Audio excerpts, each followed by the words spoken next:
je reviens aujourd'hui avec une vidéo tag, c'est le tag Rainbow Spines que j'ai vu sur énormément de chaînes américaines.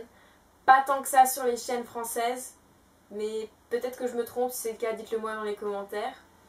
En tout cas, je l'ai trouvé très sympathique et c'est pourquoi j'ai décidé de le faire. Le but étant d'associer à chaque couleur de l'arc-en-ciel une couverture d'un livre de la même couleur. Alors, je pense qu'on va commencer tout de suite. La première couleur, c'est le rouge.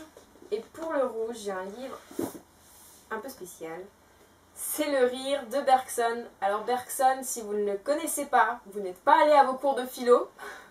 Non, plus sérieusement, moi Bergson, j'en ai beaucoup mangé quand j'étais en terminale. C'était peut-être mon prof qui l'aimait bien. Donc oui, donc c'est un philosophe. Là, j'ai eu à lire ce livre pour un TD à la fac. Un TD sur le théâtre de l'absurde. Et en fait, grâce à ce livre, j'ai compris que le rire est tragique. Eh oui, vous ne le saviez peut-être pas, mais le rire est tragique. Donc c'est un essai. C'est un essai sur la signification du comique. Et je l'ai lu en parallèle d'une œuvre de Ionesco et de Beckett pour mieux comprendre le tragique de leur pièce. J'ai un autre livre rouge aussi, sinon c'est La Princesse de Clèves de Madame de Lafayette. Je pense que tout le monde le connaît, je ne vais pas se faire un speech là-dessus, c'est un grand classique. C'est à lire, je trouve, c'est une belle histoire d'amour, c'est pas ennuyant comme on peut le penser. Il y a beaucoup de gens qui disent que ouais, c'est chiant et tout. Moi j'ai beaucoup aimé le lire, et pourtant je l'ai lu en première. Voilà, peut-être que ma prof a réussi à le rendre plus intéressant, mais en tout cas je pense qu'il faut le lire.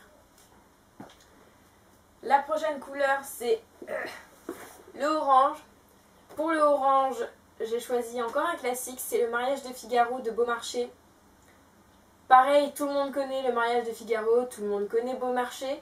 C'est une pièce que vous avez peut-être lue au collège ou alors au lycée, ou que vous allez lire après à la fac, parce que moi je l'ai lu, j'ai eu à le relire au premier semestre.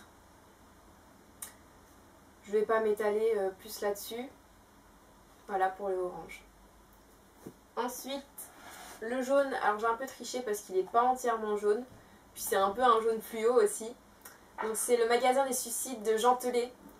Je l'ai acheté un jour sur un coup de tête, je ne l'ai pas encore lu, je ne sais pas de quoi il parle. Bref, il est dans ma palle. Et je pense que je vais le lire dans pas trop longtemps parce que ça c'est fait en une soirée, hein, c'est 150 pages. Donc voilà. Ensuite, on a le vert. Pour le vert, j'ai décidé de vous parler, vite fait, hein, de The Perks of Being a Wallflower de Stephen Chbosky, que j'ai adoré. C'est vraiment un beau livre, c'est une jolie histoire, c'est très touchant. Il y a les travaux en face de chez moi. Celui-ci est en VO parce que j'avais envie de le lire en VO, tout simplement. Vous en avez sûrement entendu parler, étant donné que le film est sorti cette année, en 2013, donc oui, cette année, au cinéma, sous le titre en France, c'était quoi en France? Le Monde de Charlie. Le film est très bien, le livre aussi. Allez voir le film, lisez le livre. Non, moi j'ai beaucoup aimé, j'ai trouvé vraiment touchant. Et le fait que ce soit sous forme de lettres adressées à on ne sait pas qui, on se sent totalement, comment dire, on est dans l'histoire, enfin on a l'impression que le personnage nous parle à nous et on est d'autant plus pris dedans. Pour le vert, pour le vert j'ai aussi un autre livre, La grammaire méthodique du français de Martin Rigel, Jean-Christophe Pella, ou Pella, non si je pense Pella, et René Rioul. Donc c'est cette année on n'a pas arrêté de nous dire que c'était la Bible quand on est en lettres modernes. Je dois avouer que je ne l'ai pas beaucoup ouvert, je pense que peut-être que ça avec le temps, genre l'année prochaine et l'année d'après, il va plus sortir de l'étagère.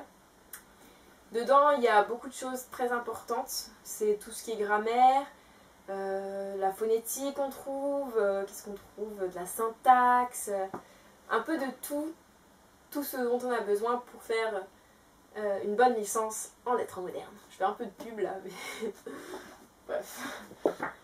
La prochaine couleur c'est le bleu, là j'en ai trois. Le premier c'est L'étrange voyage de Monsieur Daldry de Marc Lévy. Je ne suis pas une grande fan de Marc Lévy. Le seul que j'ai vraiment aimé c'était Où es-tu? Il m'avait vraiment pris le cœur. Et depuis, j'ai retenté plusieurs fois, j'ai pas trop accroché avec d'autres. Celui-ci, on me l'a offert, c'est une amie qui me l'a offert pour mes 19 ans. On va voir ce que ça donne. L'histoire, en gros, c'est une fille qui se fait prédire qu'elle va rencontrer un homme qui la cherche depuis toujours et elle part en voyage comme ça, avec son voisin, et s'ensuit des tas d'aventures, je suppose. Donc voilà. Les deux autres. Alors, il y a Danielle Steele au jour le jour. En fait, c'est ma grand-mère. Elle s'obstine à m'acheter des Danielle Steele alors que je n'accroche pas tant que ça. Je les lis toujours. Je ne sais pas pourquoi, comme si c'était une preuve, une marque de respect envers ma grand-mère. Mais pour être honnête, c'est pas vraiment mon style. C'est toujours, c'est un peu cucu, je trouve. C'est un peu des histoires qui ne m'intéressent pas, quoi. Là, c'est par exemple une fille qui est issue d'une famille super connue, qui rencontre un acteur. Enfin, un peu le truc bateau, quoi. Ouais.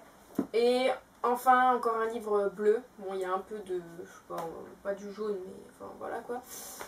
C'est un livre encore en VO, c'est Ben in the World de Doris Lessing. C'est la suite de The Fifth Child. Et The Fifth Child, qu'est-ce que c'est? C'est l'histoire d'une famille parfaite, un super mariage, super amour. Ils trouvent une super maison et ils font de super enfants jusqu'au 5e. Le 5e, c'est un peu un monstre, voire carrément un monstre. Et il se passe des trucs super bizarres du coup. En fait, dans celui-ci, on découvre un peu l'enfant monstre, on le comprend mieux après avoir lu celui-ci. Voilà. L'Indigo, ensuite, un autre classique. Les fables de La Fontaine, que j'ai eu à étudier en première pour mon bac de français. D'ailleurs, pour mon oral, je suis passée sur une fable, c'était Le Loup et l'Agneau. Pareil, je vais pas blablater des heures là-dessus, je pense que tout le monde connaît La Fontaine, tout le monde connaît au moins une fable. Et voilà. Et enfin, pour le violet, parce que je n'ai pas trouvé vraiment de violet, vous voyez, il y a beaucoup, voilà. Il y a un peu de violet du coup sur la couverture, c'est Ensemble, c'est tout, d'Anna Gavalda. Alors Anna Gavalda, j'en ai beaucoup entendu parler par mes amis, enfin par une de mes amies surtout. Je ne me suis jamais lancée et là, récemment, sur un marché, je l'ai trouvé à 1,50. Je me suis dit, allez, je l'emmène. On verra ce que ça donne. J'ai déjà essayé de le lire un peu, mais j'accroche pas trop au style, donc je sais pas si ça va me plaire. On va voir. En tout cas, si vous l'avez lu, dites-moi ce que vous en pensez, ça m'intéresse. Et voilà, le dernier livre. Donc voilà, donc la vidéo touche à sa fin. C'était une vidéo assez rapide. Je crois que j'ai parlé très vite, mais c'est parce que je suis de très bonne humeur aujourd'hui. Je vais taguer les personnes, je vais mettre les liens en bas dans la barre d'infos parce que c'est beaucoup plus simple pour moi, parce que je ne connais pas le nom des chaînes de tête. Et voilà, j'espère que ça vous aura plu et je vous dis à bientôt pour la prochaine. Bye bye!